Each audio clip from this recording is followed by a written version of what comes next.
Lepas tu, saya nafas tu, saya boleh rasa paru-paru saya. Rasa macam mana?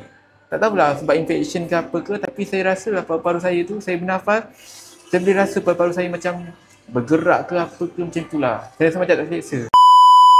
Tapi bila saya dah kena tepuk, dah fobia, lantak kat situ lah. Yang penting saya berhenti je. Lepas pada kena tepuk, kan nak berhenti kan?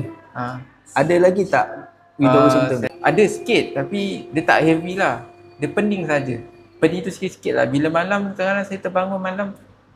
Sebab saya jahit sini kan. Jahit sini 2 minggu kan. Saya bangun malam, saya rasa macam nak hisap, tapi saya fikir, ni cerita betul lah. Masa tu jahit lagi ni. Tak buka lagi jahit. Saya bernafas tu tak boleh panjang. Walaupun dah kena tebuk, saya tak boleh panjang nafas tu.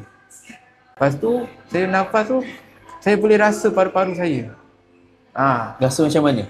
Tak tahulah sebab infection ke apa ke, tapi saya rasa lah paru-paru saya tu, saya bernafas, saya boleh rasa paru-paru saya macam bergerak ke apa ke macam tu lah. Saya rasa macam tak selesa. Dalam masa sebulan lah saya rasa. Lepas sebulan tu baru saya rasa normal sikit lah. Tak adalah normal sepenuhnya. Sekarang ni pun tak normal, tapi saya normal sikit lah. Dah start recover? Dah start recover lah.